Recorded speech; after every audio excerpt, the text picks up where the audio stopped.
Don't forget to like the video, share your thoughts in the comments, and subscribe to stay updated with our latest stories. I never expected that night to change the way I saw everything. My career, my choices, and especially the man I had worked beside for over a decade.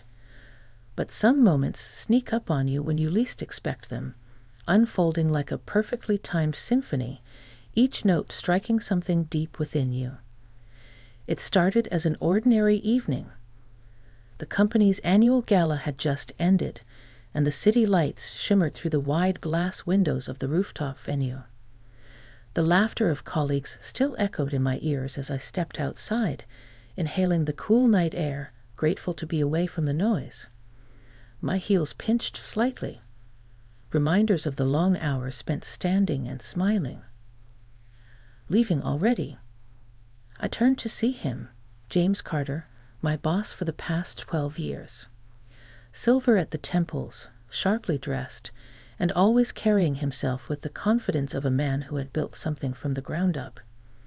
At 61, he was as composed and controlled as ever, though something in his expression that night felt different. "Just getting some air," I replied, offering a small smile. That was quite a party. He stepped beside me, hands tucked into his pockets, his usual air of authority softened by the glow of the streetlights. It was. But I'll be honest, these events aren't really my thing. I chuckled. Funny. You host them every year.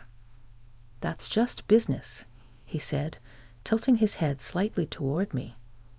You, on the other hand, actually seemed to enjoy yourself. I shrugged. I suppose I've learned to play the part. He let out a low laugh, and for a moment, we stood in comfortable silence. The city hummed around us, but in that small pocket of time, it was just the two of us, side by side, away from the structured formalities of the office. Then came the words I hadn't expected. "I'm not ready to go home yet," he admitted. "Would you care to join me for a drink?" I hesitated. It wasn't unusual for us to talk outside of work, late-night calls, strategy meetings that stretched into the evening. But this felt different.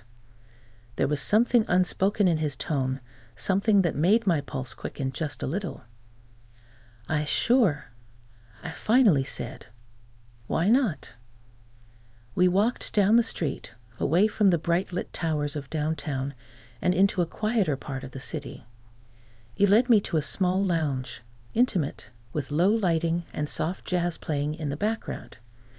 It was the kind of place that felt timeless, untouched by the rush of the world outside. As we settled into a corner booth, he loosened his tie, a gesture I had rarely seen. He looked at me, really looked at me, as if seeing me in a new light. "You've been with the company a long time," he said, swirling the amber liquid in his glass. 12 years, I nodded. "Have you ever wondered what life might have looked like if you'd chosen a different path?" His question caught me off guard. "Are you asking if I regret my choices?" He shook his head. "Not regret, just curiosity. Do you ever wonder about the roads not taken?"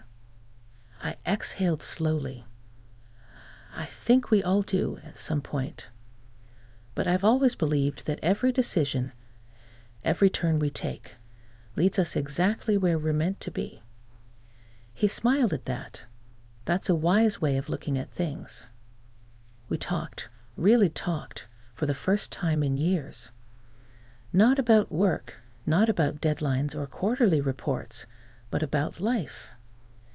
He told me about his early years, the struggles of building the company, the sacrifices that came with it. I shared pieces of myself, too, the dreams I once had, the moments that shaped me. Time blurred. One drink turned into 2, then 3. And somewhere between reminiscing and laughter, the air between us shifted. He reached across the table, fingers grazing the back of my hand, hesitant, searching. I didn't pull away. There was a moment, a suspended breath where everything hung in the balance. And then, quietly, he said, "I never told you this, but I've always admired you, beyond just your work. You have this presence, this way of making the world feel grounded, even when everything else is chaos." My heart beat a little faster. I was no stranger to compliments, but this felt different. It wasn't flattery. It was something deeper, something real. "You've always been the one constant," he continued. And maybe it took me too long to realize just how much that means.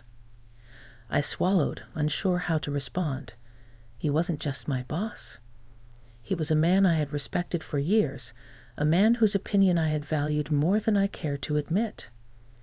And yet, sitting there, in the warmth of that dimly lit lounge, I wasn't thinking about work or professionalism.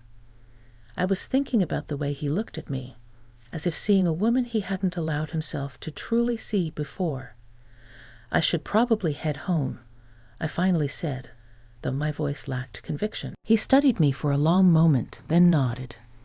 "Let me walk you." The streets were quieter now, the city settling into its late-night rhythm. As we reached my building, we lingered at the entrance. "Thank you for tonight," he said, "for listening." I smiled. I could say the same to you. A pause, a hesitation. And then, before I could second-guess myself, I leaned in, just slightly, just enough.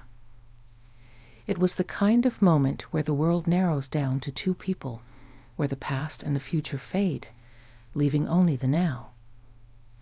But before anything else could happen, I pulled back, my breath unsteady. "Good night, James," I whispered, stepping inside before I could lose myself completely. As the door closed behind me, I pressed my back against it, heart pounding. Because something had shifted between us. And deep down, I knew this was only the beginning. The next morning, I woke up earlier than usual, my mind still tangled in the events of the previous night. The way James had looked at me, the warmth of his hand against mine, the unspoken words hanging between us.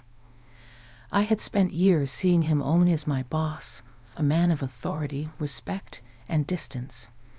But now I couldn't stop thinking about him as James, the man who had let his guard down, who had spoken with quiet vulnerability, who had looked at me in a way that made my pulse quicken.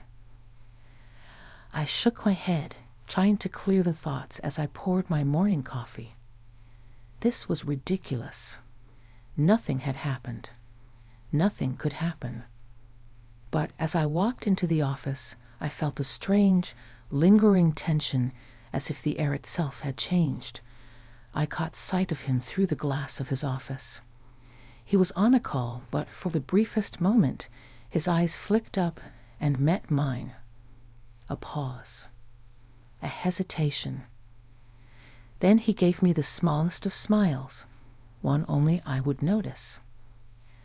I felt it like a quiet storm beneath my skin.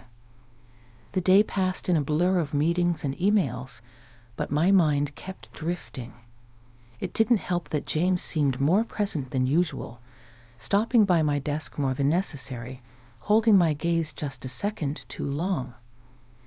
By late afternoon, I was restless. I needed fresh air, something to clear my thoughts. I stepped outside onto the small office terrace, inhaling the crisp autumn air. The city buzzed below, a symphony of distant honks and chatter. I was so lost in thought that I didn't hear the door open behind me. "You've been avoiding me." Jane's voice was calm, but there was an edge to it. I turned, forcing a light chuckle. "Avoiding you? That's a bit dramatic." He stepped closer, hands tucked into his pockets, that same unreadable expression on his face. "Is it?" I sighed, rubbing my temples. "James, last night was different," he finished for me. "I know." I looked up at him, at the man I had worked beside for so many years, and yet in this moment he felt unfamiliar. Or maybe, for the first time, I was seeing him clearly. "We can't do this," I said quietly, though the words felt hollow even as I spoke them. He studied me for a long moment, then exhaled. I know what you're thinking, that this is dangerous, that it changes things. It does change things, I said firmly. James, you're my boss. There are rules, expectations. I don't care about rules, he interrupted, his voice low but steady. I stared at him. This wasn't the composed, calculated man I knew. This was someone else. Someone who, for once, wasn't thinking about business or control or responsibility. He was thinking about me. You're overcomplicating this, he continued, his tone softer now. Last night, we weren't boss and employee. We were just two people. And I know, we both felt something. I swallowed hard. That doesn't mean it's right. He tilted his head, his gaze searching mine. And yet, you haven't said you don't feel it too. I opened my mouth, but no words came, because the truth sat heavy between us, undeniable and raw. I had felt something I hadn't felt in a long time. He took a step closer, his voice barely above a whisper. Tell me I'm wrong, and I'll drop it. I'll forget last night ever happened. I wanted to. I wanted to say the words, to pull away, to pretend that everything could go back to the way it was. But I didn't, because I wasn't sure I wanted to. The air between us crackled, an invisible thread pulling us closer. My breath hitched as he reached out, fingertips just barely brushing my wrist, a question, not a demand. And for the first time in years, I didn't want to think. I didn't pull away. James' fingertips barely skimmed the inside of my wrist, but I felt it everywhere. My pulse quickened, the warmth of his touch sending a quiet shiver through me. For years, I had lived inside the boundaries of what was expected, of me, of my career, of my age. I had built a life around predictability and reason. But standing there, with James looking at me as if I were something new and unexpected, I felt the walls shift. He was waiting, watching for any sign that I wanted this as much as he did. And in that moment, I did. I let out a slow breath. James, I don't know where this leads. He gave a small smile. Neither do I. But that doesn't mean we have to run from it. A breeze rustled through the terrace, and I shivered. He noticed immediately, slipping off his suit jacket and draping it over my shoulders. His scent, faintly spiced cologne, something warm and familiar, wrapped around me. Come on, he said, nodding toward the office door. Let's get out of here. I hesitated. You mean now? Why not? His voice was light, but there was something underneath, something quietly determined. I glanced back inside through the glass doors. The office was still humming with end-of-day energy, people moving through the motions of their routines. If I went back in, I knew exactly how the night would go. I'd gather my things, go home, make dinner, and sit alone with my thoughts, pretending nothing had changed. But something had changed. And for the first time in a long time, I didn't want to let an opportunity pass me by. All right, I said, my voice steadier than I expected. Let's go. We ended up in a quiet, dimly lit restaurant just a few blocks away. The kind of place where the music was low and the waiters spoke in hushed tones. James ordered a bottle of wine, and as the first sip warmed my throat, I felt myself start to relax. So, I said, setting my glass down, what exactly are we doing here? He leaned back, studying me with that same unreadable expression he always had in the office. But tonight, there was something else there. Honestly, he swirled his wine, watching the deep red liquid catch the light. I just wanted to be somewhere with you where we didn't have to pretend. I swallowed. Pretend. He met my eyes. That last night didn't mean something. The words landed between us, heavy and unshakable. I opened my mouth, searching for the right thing to say. But for once, I didn't want to be careful. I didn't want to analyze every word before it left my lips. I exhaled. It did. A flicker of something passed over his face. Relief, maybe, or something deeper. We talked for hours after that. Not about work, not about responsibilities, but about us. I told him things I hadn't admitted out loud in years. How I had spent so long putting my career first, how I had convinced myself that love, passion, connection was for other people, younger people, people who still had all the time in the world. James listened, really listened. And when I finally fell quiet, he reached across the table, his fingers brushing mine in a touch so simple yet so deliberate that my breath caught. "You're not alone in that," he said. And I believed him. By the time we left the restaurant, the city had quieted. The streets glowed with the soft amber hue of streetlights, the distant hum of traffic filling the silence between us. We walked for a while, neither of us ready to say goodbye just yet. At a crosswalk, he stopped and turned to me. "I don't want to rush this," he said softly. "But I also don't want to pretend that this doesn't matter." My heart pounded. "James." He gave a small chuckle, shaking his head. "I know. It's complicated." I let out a breathy laugh. That's an understatement. We stood there for a moment, the city moving around us, yet somehow it felt like we were the only two people in the world. Then, without thinking, without planning, without overthinking, I stepped closer. James' breath hitched, his eyes searching mine. And then, finally, I let myself feel. The kiss was slow, tentative, like the first few notes of a song neither of us knew the melody to just yet. His hand cradled the side of my face, his touch careful, reverent.